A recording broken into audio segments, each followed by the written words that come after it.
Shalom, selamat pagi semuanya. Bersyukur, berterima kasih pada Tuhan. Kalau pagi hari ini kita boleh bangun lagi dengan tubuh yang diberkati, dengan kekuatan kesehatan yang baru yang datang daripada Tuhan. Sekalipun mungkin seharusnya kita lebih nyaman untuk tidur dalam suasana pagi hari ini, di mana kota Jambi menikmati hujan, tapi kerinduan kita mengalahkan rasa malas kita, kerinduan kita akan Tuhan, mengalahkan rasa kantuk kita, untuk kita datang kepada Tuhan sebagai sumber segala kehidupan kita. Waktu pagi hari ini kita mau datang dengan hati yang rindu, hati yang haus akan Tuhan. Satu-satunya pribadi yang dapat memuaskan hasrat jiwa. Bapa, kami bersyukur, kami berterima kasih kepadamu pagi hari ini. Terima kasih pagi hari ini kami boleh bangun dengan tubuh yang diberkati, dengan kekuatan kesehatan yang baru yang datang daripada Tuhan.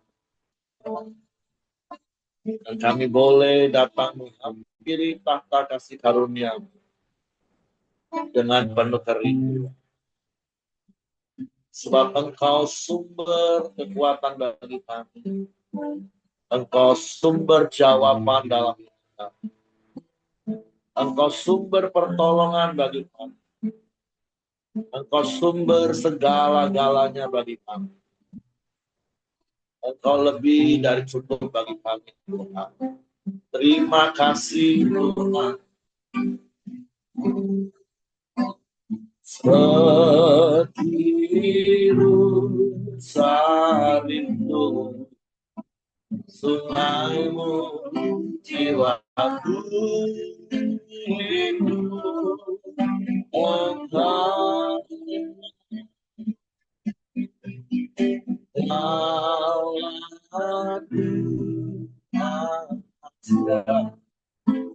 hatiku rindu menyertamu seperti rusa sendiri sarimu sungaimu jiwaku rindu Engkau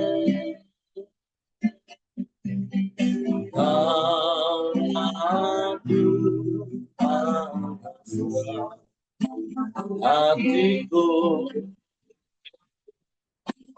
menyertamu.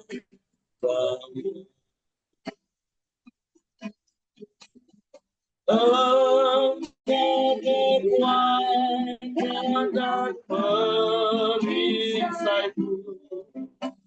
kepadamu aku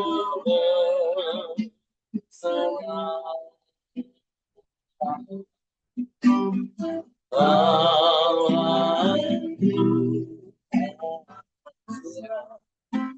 Hatiku rindu menyertamu.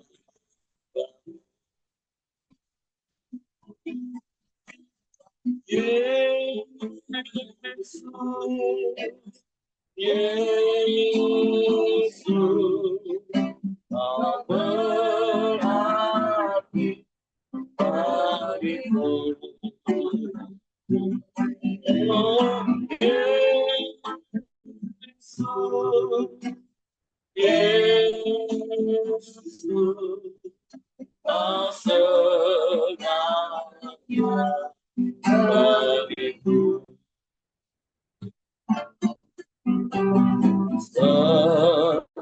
Setiru salibku sungaimu jiwaku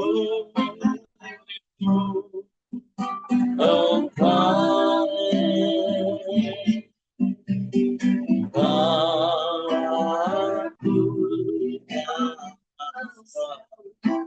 hatiku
Kau segalanya bagiku.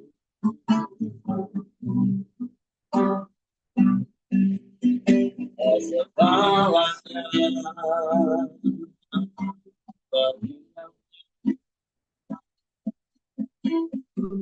Sebab Engkau sumber segala sesuatu yang terbaik dalam. Engkau lebih dari cukup bagi kami.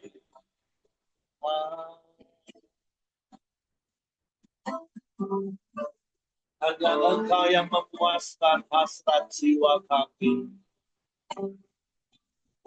Sebab kami mau terus melekat kepadamu. Bagaikan ranting yang melekat kepada pokok anggur. Kami mau melekat kepadamu. Ya Allah.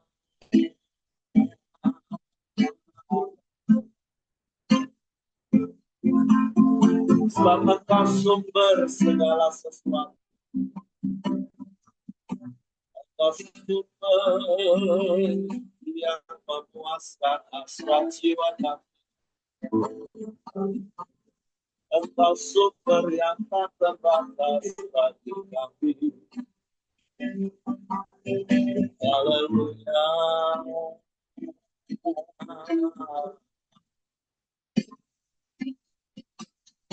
Haleluya. Ajaib, ajaib, ajaib, ajaib. Engkau Tuhan. Haleluya.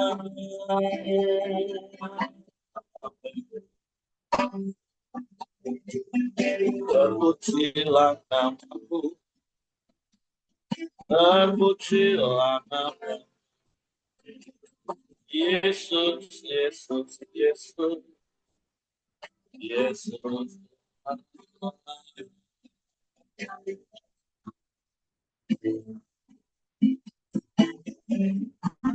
Kami sembah Engkau.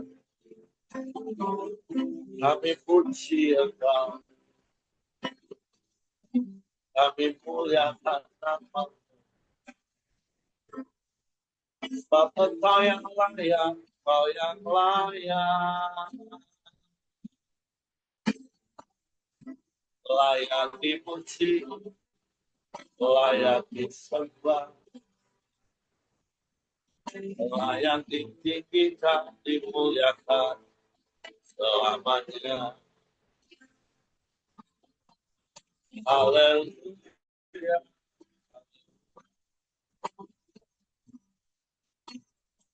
Ajaib, ajaib.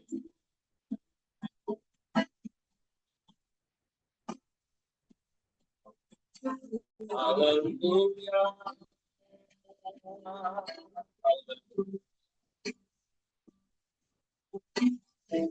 Mulialah namamu, mulialah namamu, mulialah namamu, Yesus.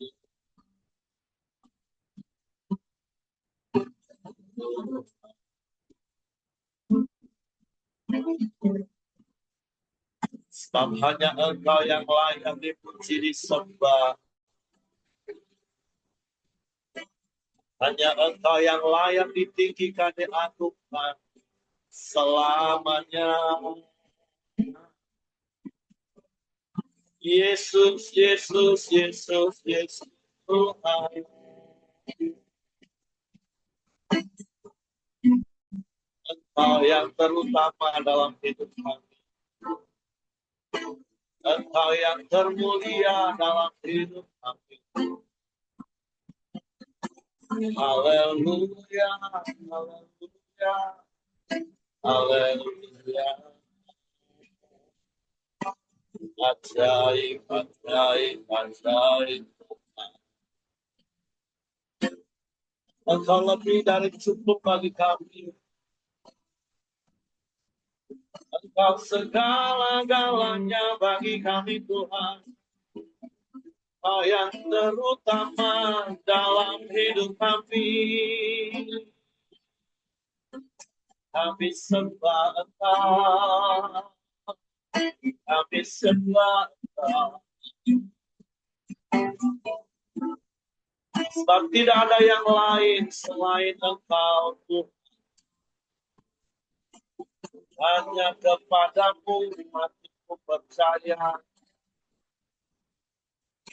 Hanya kepadamu ku percayakan seluruh hidup ini. Sebab kami aman di dalam-Mu Tuhan.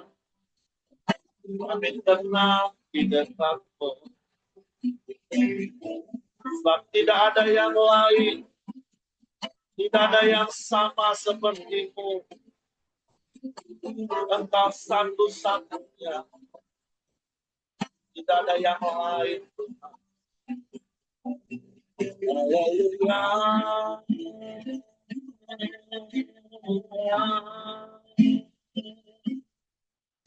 Kami menyembah. Kami menyembah. Engkau layak, Engkau layak, Engkau layak, Engkau layak.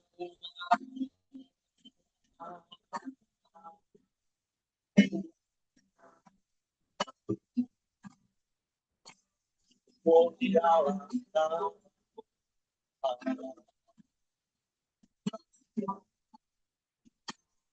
Mulialah namamu.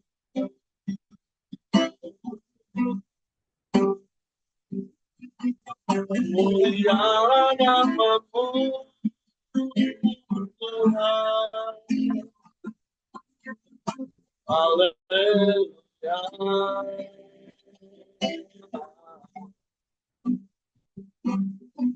Terpujilah namamu.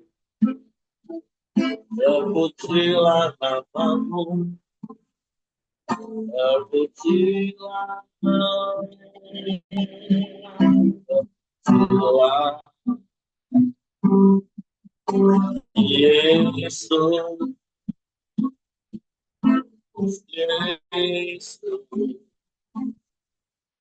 Yesus Tuhan.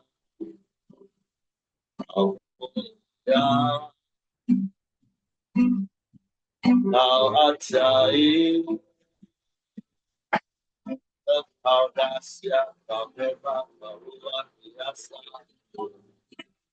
Tiada yang seperti-Mu, tiada yang lain. Sebab itu hatiku percaya. Sebab Engkau layak dipercaya. Sebab Engkau tak pernah berubah. Engkau tak pernah ingkar janji. Engkau setia, tulus darah, bahkan sampai selamanya. Kau tetap Allah. Sungguh tidak ada yang seperti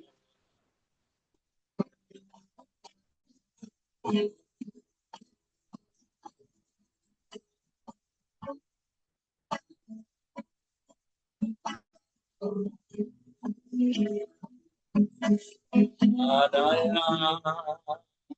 seperti Anda. Begitu kasih Tuhan jauh semua serudah adanya seperti Anda. Begitu kasih. Amin. Tuhan satu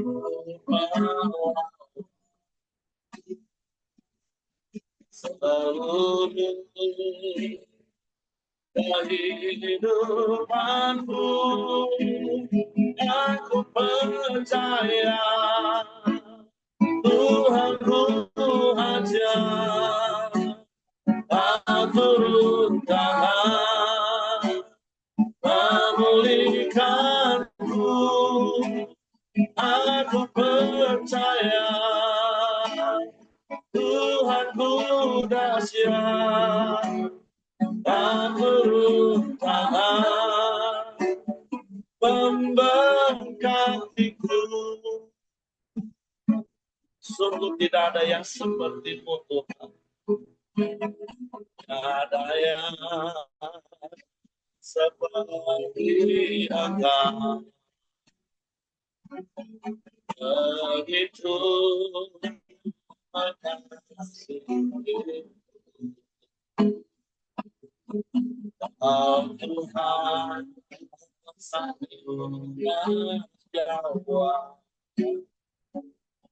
semua serudah ada yang seperti Engkau. Begitu mengasihiku, Tuhan satu seluruh kehidupanku, aku percaya Tuhanku aja. Tak turun tangan memulihkanku, aku percaya Tuhanku dahsyat. Tak turun tangan memberkatiku, aku percaya Tuhanku aja.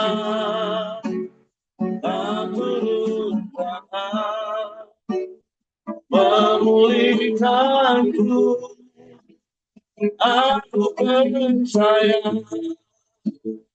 Tuhanku aja. Tak turun tangan memberkatiku, tak turun tangan memberkatiku. Engkau dahsyat, Engkau ajaib. Engkau yang tidak pernah tinggal diam, tapi Engkau yang selalu turun tangan untuk menolong. Sungguh tidak ada yang seperti-Mu, tidak ada yang lain selain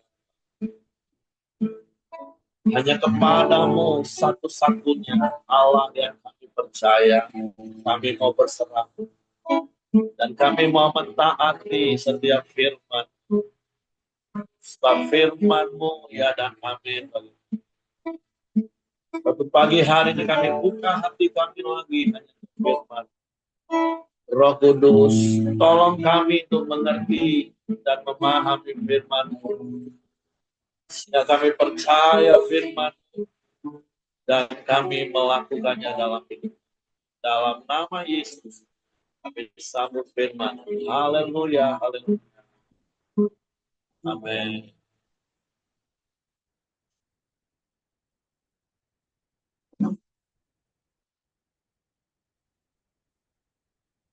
Oke, shalom, selamat pagi semuanya. Karena di tempat Pak Yosia ada pemadaman aliran listrik, jadi Pak Yosia tidak bisa sharing pagi hari ini, tidak bisa join. Saatnya Pak Yosia menggantikan Pak Simon, yang harusnya Pak Simon sharing pagi hari ini, tapi karena pagi harus ke bandara, jadi kemarin minta Pak Yosia menggantikan, tapi hari ini Pak Yosia tadi pagi info bahwa ada pemadaman listrik. Tapi percaya bahwa firman Tuhan tetap ada setiap hari dalam hidup kita. Apakah suara saya cukup didengar Bapak Ibu? Karena di sini cukup berisik dengan suara hujan. Tapi saya berharap suara saya masih bisa didengar. Oke, terima kasih Bu Bapak. Kita ada di Kejadian pasal 17. Saya akan bacakan bagi Bapak Ibu sekalian. Dan Bapak Ibu bisa perhatikan di Alkitab masing-masing. Sunat sebagai tanda perjanjian Allah dengan Abraham. Ketika Abraham berumur 99 tahun, maka Tuhan menampakkan diri kepada Abraham dan berfirman kepadanya, Akulah Allah yang Maha Kuasa, hiduplah di hadapanku dengan tidak bercela. Aku akan mengadakan perjanjian antara aku dan engkau, dan aku akan membuat engkau sangat banyak. Nah, ayat 1 dengan jelas katakan, Abraham saat ini berumur 99 tahun. Dan sekali lagi, itu bukan waktu yang singkat kalau kita mundur beberapa pasal.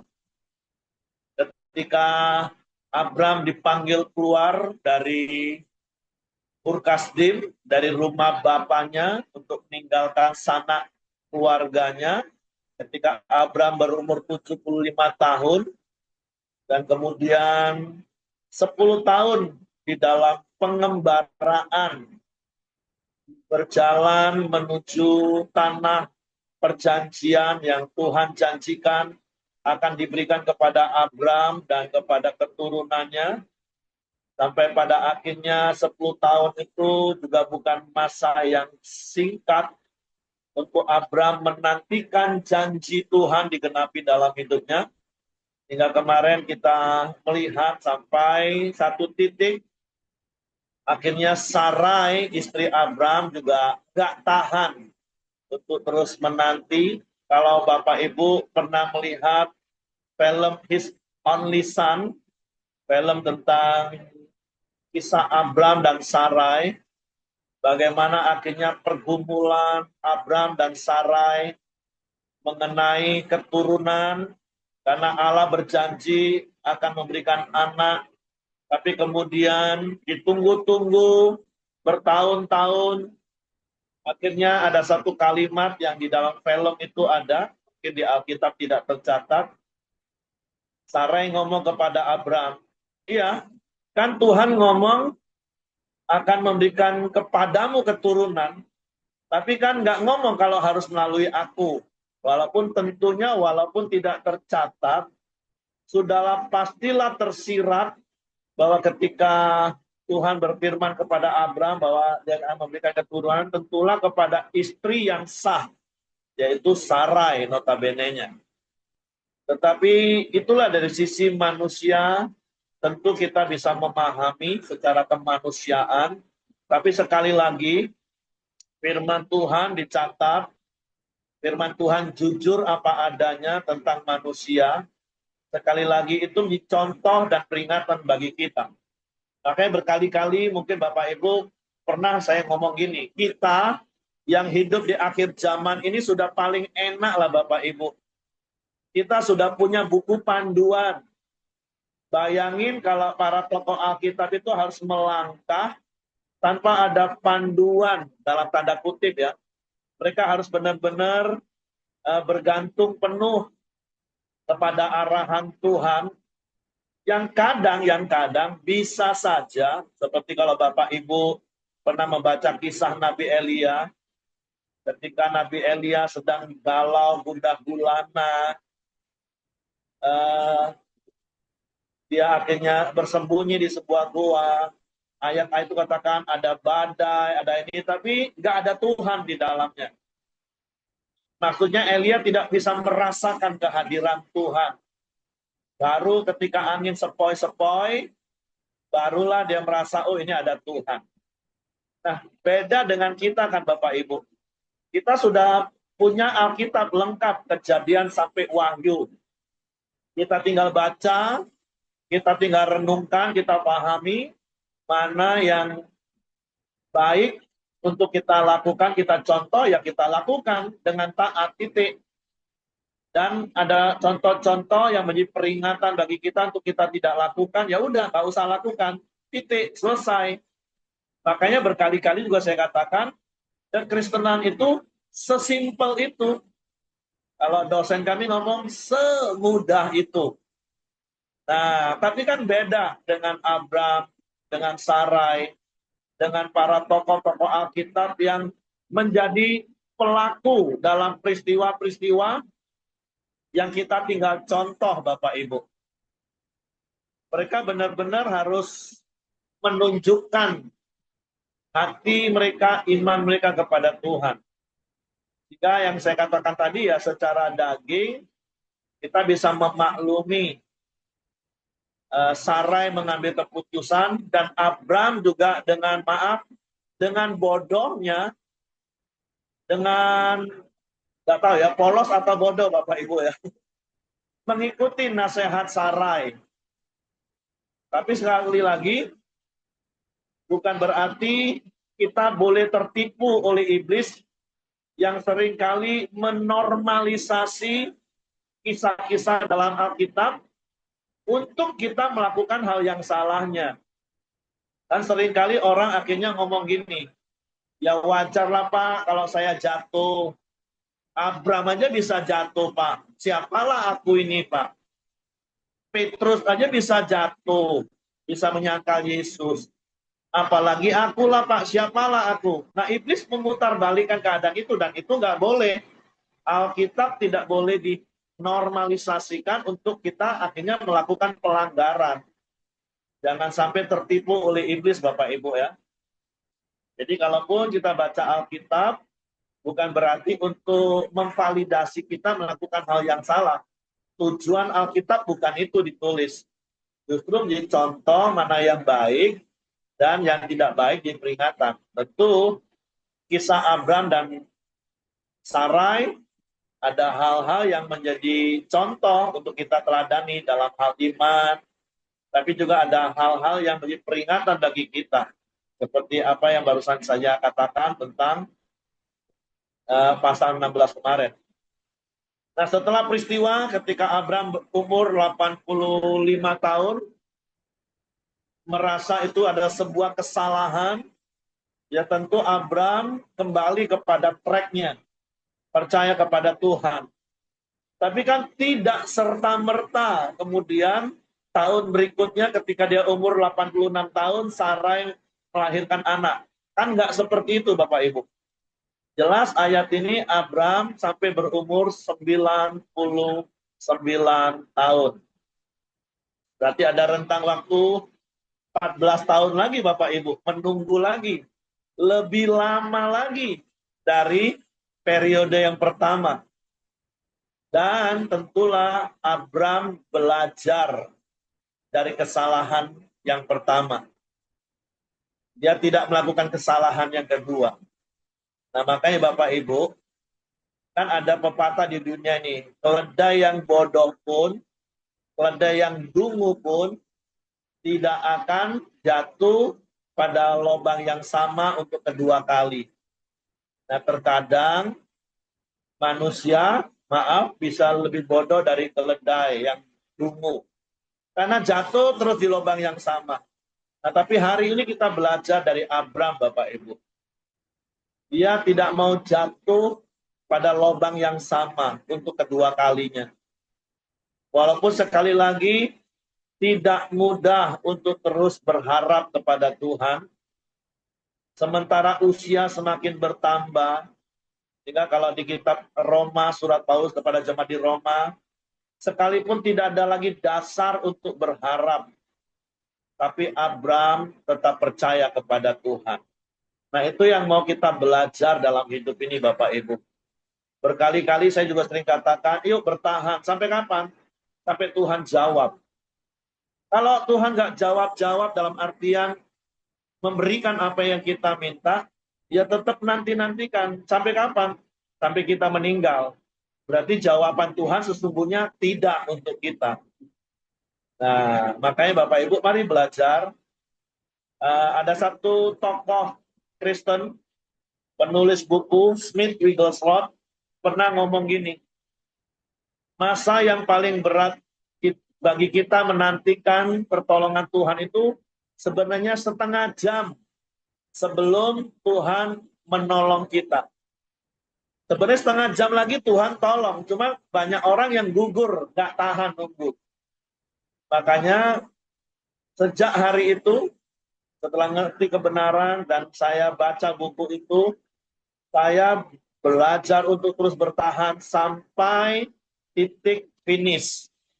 Artinya ya sampai Tuhan jawab, Tuhan beri atau tidak beri, pokoknya aku akan tetap percaya dan menanti-nantikan Tuhan. Sama seperti Abram Bapak Ibu. Dia tidak mau jatuh di lubang yang sama. Dia tunggu terus. Walaupun semakin lama menunggu, semakin berjalan waktu, semakin tipis harapan untuk punya anak.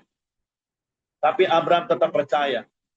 Dan sampai pada waktunya Tuhan, ketika Abram berumur 99 tahun, Tuhan menghampiri lagi Abram, Tuhan datang lagi kepada Abram, mengikat sebuah perjanjian untuk memberikan keturunan. Karena ayat 2 katakan, aku akan membuat engkau sangat banyak. Lalu sujudlah Abram dan Allah berfirman kepadanya, dari pihakku inilah perjanjianku dengan engkau, engkau akan menjadi bapa sejumlah besar bangsa. Karena itu namamu bukan lagi Abram, melainkan Abraham. Karena engkau telah kutetapkan menjadi bapa sejumlah besar bangsa. Aku akan membuat engkau beranak cucu sangat banyak. Engkau akan kubuat menjadi bangsa-bangsa. Dan daripadamu akan berasal raja-raja. Aku akan mengadakan perjanjian antara aku dan engkau serta keturunanmu turun-temurun menjadi perjanjian yang kekal. Supaya aku menjadi Allahmu dan Allah keturunanmu. Kepadamu dan kepada keturunanmu akan kuberikan negeri ini yang kau diami sebagai orang asing, yakni seluruh tanah Kanaan akan kuberikan menjadi milikmu, itu selama-lamanya aku akan menjadi Allah mereka. Nah, Allah berjanji bahwa Abram akan di bangsa yang besar. Namanya harus diganti menjadi Abraham, yang artinya bapak banyak segala bangsa. Dan Abraham taat melakukan, mengganti namanya. Walaupun sekali lagi dia nggak punya anak kandung dari Sarah pada waktu itu. Itu bukan perkara yang mudah. Dia belum punya anak kandung dari istri yang sah maksudnya. Tapi ketika ditanya orang, dia harus memberi jawab bahwa namanya itu Bapak banyak bangsa. Itu kan sangat kontradiksi dengan realita. Makanya seperti kemarin, Minggu ya, Peter ngomong gini, bahwa firman Tuhan, janji Tuhan itu lebih nyata dari realita. Nah, ini yang harus kita juga punya prinsip, Bapak Ibu.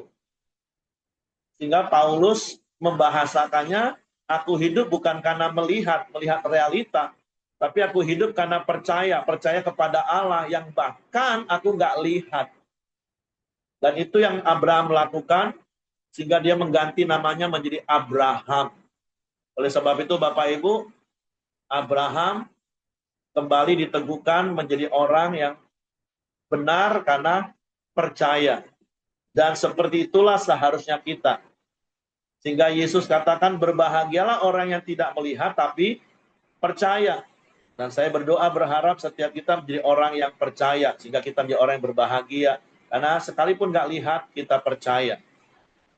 Dan bukan hanya sekedar berusaha untuk percaya. Karena orang yang percaya itu akan tetap sabar menanti sampai waktunya Tuhan. Bahkan menyerahkan keputusan dan caranya sepenuhnya kepada Tuhan. Jawabannya iya, tidak, tunggu, itu terserah Tuhan.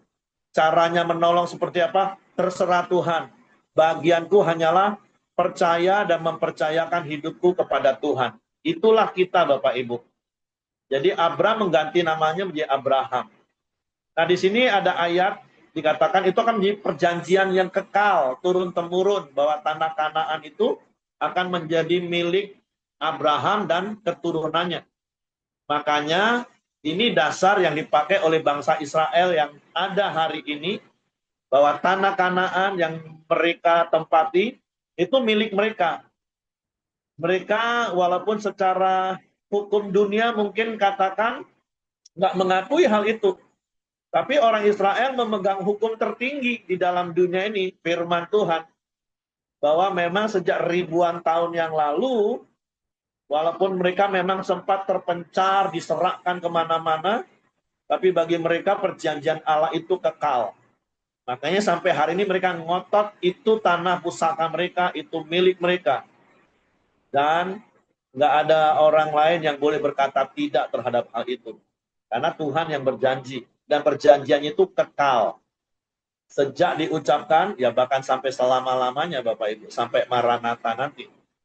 Jadi ini dasar kenapa Israel ngotot sampai hari ini, itu tanah perjanjian mereka. Itu milik pusaka mereka. Karena memang sejak Abraham sudah ditetapkan oleh Allah dan itu menjadi perjanjian yang kekal. Selanjutnya saya baca.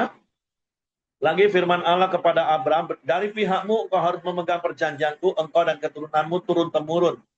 Inilah perjanjianku yang harus kamu pegang, perjanjian antara aku dan kamu serta keturunanmu, yaitu setiap laki-laki di antara kamu harus disunat.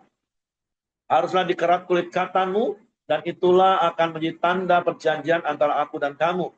Anak yang berumur 8 hari haruslah disunat, yakni setiap laki-laki di antara kamu turun-temurun, baik yang lahir di rumahmu maupun yang dibeli dengan uang dari salah seorang asing, tapi tidak termasuk keturunanmu. Orang yang lahir di rumahmu dan orang yang kau beli dengan uang harus disunat.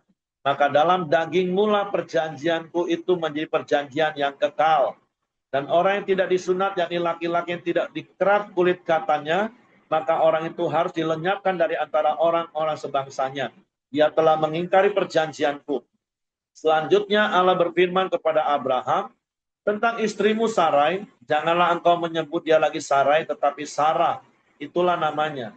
Aku akan memberkatinya dan daripadanya juga aku akan memberikan kepadamu seorang anak laki-laki. Bahkan aku akan memberkatinya sehingga ia menjadi ibu bangsa-bangsa, raja-raja bangsa-bangsa akan lahir daripadanya. Lalu tertunduklah Abraham dan tertawa serta berkata dalam hatinya, mungkinkah bagi seorang yang berumur 100 tahun dilahirkan seorang anak? Dan mungkinkah Sarah yang telah berumur 90 tahun itu melahirkan seorang anak? Dan Abraham berkata kepada Allah, sekiranya Ismail diperkenankan hidup di hadapanmu. Tapi Allah berfirman, tidak, melainkan istrimu Sarahlah yang akan melahirkan anak laki-laki bagimu, dan engkau akan menamai dia Ishak. Dan aku akan mengadakan perjanjianku dengan dia menjadi perjanjian yang kekal untuk keturunannya. Tentang Ismail, Aku telah mendengarkan permintaanmu. Ya akan kuberkati, kubuat beranak cucu dan sangat banyak. Ia akan memperanakan 12 raja, dan aku akan membuatnya menjadi bangsa yang besar. Tetapi perjanjianku akan kuadakan dengan Ishak, yang akan dilahirkan Sarah bagimu tahun yang akan datang pada waktu seperti ini juga. Setelah selesai berfirman kepada Abraham, naiklah Allah meninggalkan Abraham. Setelah itu Abraham memanggil Ismail anaknya, dan semua orang yang lahir di rumahnya, juga semua orang yang dibelinya dengan uang, yakni setiap laki-laki dari isi rumahnya. Lalu ia mengerat kulit katan mereka pada hari itu juga, seperti yang telah difirmankan Allah kepadanya. Abraham berumur 99 tahun ketika dikerat kulit katanya, dan Ismail anaknya berumur 13 tahun ketika dikerat kulit katanya. Pada hari itu juga Abraham dan Ismail anak disunat, dan semua orang dari isi rumah Abraham, baik yang lahir di rumahnya maupun yang dibeli dengan uang dari orang asing, disunat bersama-sama dengan dia. Ini sebuah tanda. Nah, kita harus perhatikan bahwa di perjanjian lama selalu bicara tentang hal-hal lahiriah secara fisikly. Nah, tetapi kita tahu di dalam perjanjian baru, perjanjian Allah itu tidak lagi ditulis pada loh-loh batu, tetapi pada loh hati manusia. Perjanjian Allah dengan manusia diperbaharui di dalam Yesus, bukan lagi kepada hal-hal fisik, tetapi hal-hal yang rohani, bukan hal-hal jasmani lagi, bukan hal-hal lahiriah. Tapi apakah boleh melakukan sunat? Boleh. Tapi tujuannya bukan sebagai pengikat perjanjian lagi dengan Tuhan, bukan. Tentu alasan kesehatan, it's okay. Karena Paulus katakan bukan soal bersunat atau tidak bersunat secara daging, tetapi kita harus menyunat hati. Karena sunat kan bicara tentang menanggalkan kedagingan.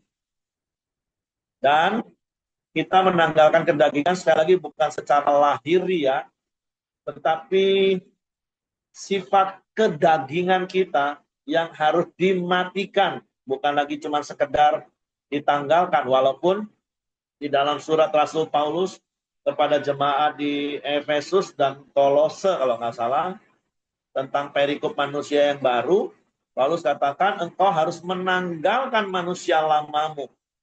Nah, itu bicara tentang sunat di perjanjian lama, Bapak Ibu. Nah, di perjanjian baru, sunat secara hati. Kita harus menanggalkan kedagingan kita, tabiat lama kita, tabiat manusia berdosa kita, sehingga kita hidup di dalam perjanjian Allah, perjanjian kasih karunia tentunya. Kalau di era Abraham, sejak Adam sampai Taurat itu kan perjanjian hati nurani, seperti yang saya pernah katakan. Dan tandanya kepada Abraham dan seluruh laki-laki dalam keturunannya yaitu sunat.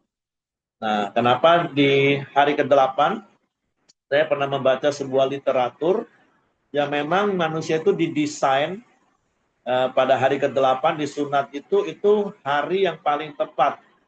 Nah, Bapak Ibu mungkin bisa searching di Google. Saya sudah puluhan tahun yang lalu sih sempat baca literasi itu. Kan beda dengan zaman sekarang sudah canggih. Zaman dulu kan medis tidak secanggih sekarang. Tapi orang disunat pada hari ke-8, dia tidak akan pernah mengalami pendarahan, dia akan lebih cepat.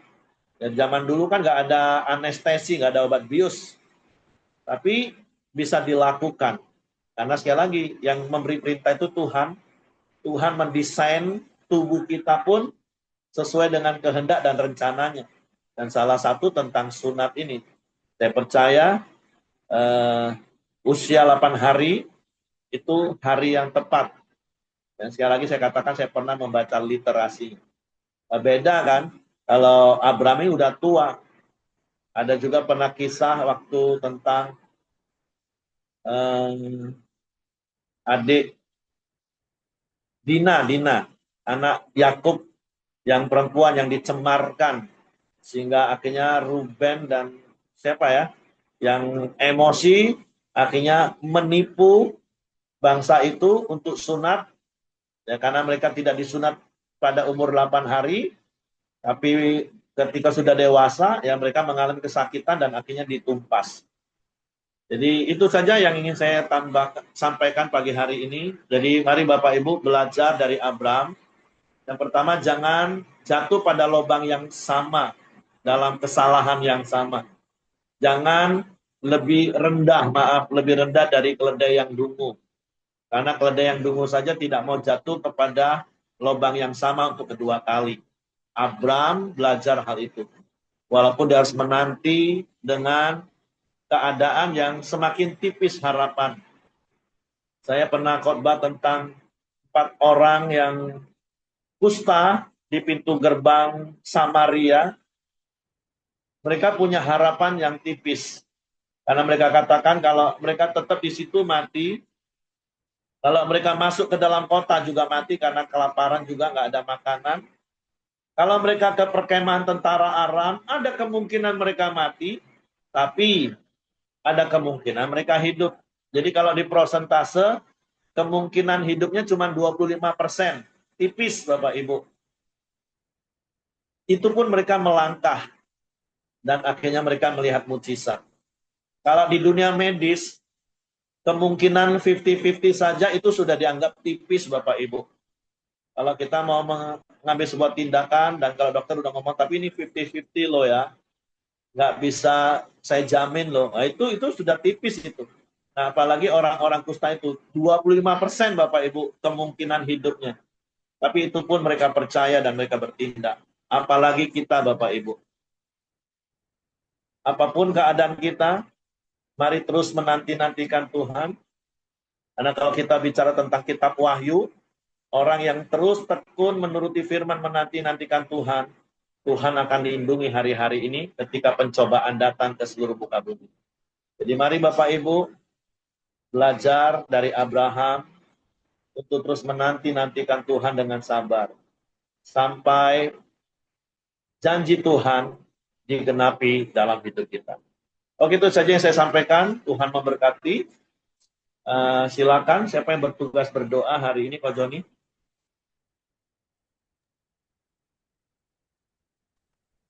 Oke, Kak Acin ya. Oke, silakan. Ya, baik, kalau tidak ada yang menambahkan lagi, mari kita masuk dalam doa syafaat pagi ini. Bapak, terima kasih kembali kami bersyukur Tuhan buat pagi indah yang Tuhan. Eh, Terima kasih Tuhan kami mulai memuji menyembah-Mu di pagi ini Tuhan. Terima kasih juga berfirman-Mu Tuhan yang menguatkan, yang mengingatkan setiap kami Tuhan. Untuk belajar terus sabar Tuhan menantikan setiap janji-Mu digenapi dalam hidup kami. Dan juga mau Tuhan hidup terus dipimpin oleh Roh-Mu Tuhan, bukan kedagingan kami Tuhan. Terima kasih juga Tuhan, kami doa buat Poheri Tuhan yang telah membagikan firman-Mu Tuhan. Bila Tuhan terus memberkati kesehatan, tambahkan hikmat Tuhan dalam hidupnya Tuhan. Bila Tuhan berkati setiap pelayanan yang dilakukan Tuhan. Dan juga berkati istri dan anak-anaknya Tuhan, serta keluarga Tuhan. Di dalam nama Yesus Tuhan. Terus pimpin dan jaga Tuhan keluarga ini Tuhan. Dan juga Bapak kami juga mau bersatu hati Tuhan. Kami juga berdoa Tuhan buat Pak Ongko Wijaya ya Tuhan. Bila Tuhan berkati orang tua kami ini Tuhan. Tuhan juga pulihkan, berikan kesehatan Tuhan. Dan juga taruhkan hati yang damai sejahtera Tuhan ke dalam hidupnya Tuhan. Tuhan berikan kesabaran Tuhan kepada setiap orang yang menjaganya Tuhan di sampingnya Tuhan. Terima kasih Tuhan, kami serahkan Tuhan Pak Ongko ke dalam tangan kasih-Mu Tuhan. Dan juga Bapak kami juga mau bersatu hati Tuhan, kami mau berdoa Tuhan buat setiap penatua-penatua dan pemimpin-pemimpin gereja yang ada di Pelita Community Tuhan. Biarlah Tuhan juga memberkati hidup setiap pemimpin dan penatua Tuhan. Tuhan memelihara mereka ya Tuhan. Tuhan taruhkan hikmat juga Tuhan kepada mereka Tuhan. Sehingga mereka terus di dalam Engkau ya Tuhan. Bapa, kami juga berdoa Tuhan buat setiap jemaat-jemaat yang ada Tuhan, biarlah Tuhan yang melawat setiap jemaat-jemaat ini Tuhan. Tuhan yang mengerti Tuhan setiap kehidupan jemaat-jemaat Tuhan. Kami menaruhkan setiap jemaat-jemaat ini ke dalam tangan kasih-Mu dan pimpinan-Mu Tuhan. Setiap ada pertolongan di dalam hidup setiap jemaat Tuhan. Terima kasih Tuhan. Kami serahkan semuanya ke dalam tangan kasih-Mu Tuhan. Dan juga Bapak, kami juga berdoa Tuhan buat Coach Johan ya Tuhan dalam proses pemulihan operasi mata ya Tuhan, mengangkat lemak Tuhan. Biarlah Tuhan pemulihan itu boleh sempurna Tuhan di dalam nama Yesus Tuhan. Terima kasih Bapak, kami serahkan semuanya ke dalam tangan campur tangan-Mu Tuhan. Dan juga Bapak, kami juga mau bersatu hati Tuhan, mau berdoa Tuhan buat bangsa Indonesia ini Tuhan. Kami mau melepaskan berkat damai sejahtera buat bangsa Indonesia. Tuhan juga Tuhan menolong Tuhan setiap perekonomian bangsa Indonesia Tuhan. Boleh pulih Tuhan di dalam nama Yesus Tuhan. Dan juga Bapa, dan juga berikan hikmat-Mu Tuhan kepada setiap pemimpin yang ada Tuhan, dari presiden, wakil presiden Tuhan, sehingga setiap keputusan yang diambil Tuhan boleh mensejahterakan rakyat Indonesia Tuhan. Terima kasih Bapak, kami serahkan semuanya ke dalam tangan kasih-Mu Tuhan. Dan juga Bapak, kepada setiap kami yang hadir Tuhan, biar Tuhan juga menyertai kami Tuhan, Tuhan campur tangan dalam setiap proses kehidupan kami Tuhan. Yang sakit boleh Tuhan sembuhkan Tuhan, yang lemah boleh Tuhan kuatkan Tuhan. Terima kasih Bapak, kami serahkan semuanya ke dalam kasih-Mu Tuhan. Mari kita masuk dalam doa Bapa kami. Bapa kami yang di surga, dikuduskan namamu, datanglah kerajaanmu, jadilah kehendak-Mu di bumi seperti di surga. Berikanlah kami pada hari ini makanan kami yang secukupnya, dan ampunilah kami akan kesalahan kami, seperti kami juga mengampuni orang-orang yang bersalah pada kami. Dan jangan membawa kami dalam janganlah membawa kami ke dalam pencobaan, tetapi lepaskan kami dari panah jahat. Karena Engkau yang punya kerajaan, kuasa, dan kemuliaan sampai selama-lamanya. Amin. Bapa, kami serahkan hidup kami sepanjang hari ini ke dalam tangan-Mu. Tutup bungkus kami kuasa darah Yesus. Malaikat pada tempat tinggal kami, menyertai keluar masuk kami sepanjang hari ini dalam aktivitas kami, dalam pekerjaan kami, Tuhan buat berhasil. Juga perjalanan kami sekeluarga hamba-Mu akan mulai hari ini. Tuhan sertai pergi pulang di dalam seluruh rangkaian perjalanan kota demi kota yang kami lalui. Tuhan yang lindungi, jagai setiap kendaraan yang kami naiki, dan Tuhan yang sertai dan Tuhan hentar tiba lagi kembali di Jambi beberapa waktu ke depan dalam kasih, damai sejahtera, dan perlindungan Tuhan. Terpujilah namamu Tuhan, biarlah kasih karunia Bapa, damai sejahtera Yesus Kristus, tetap pimpinan persekutuan Roh Kudus menyertai kita mulai hari sampai Maranatha, ya Yesus datang kalian kedua. Dalam berkat nama Tuhan Yesus Kristus. Haleluya. Amin. Oke, semangat pagi. Selamat beraktivitas. Tuhan Yesus memberkati. Oke, Bu Nova. Sampai ketemu besok lagi ya, Bapak Ibu. Saya meeting ya.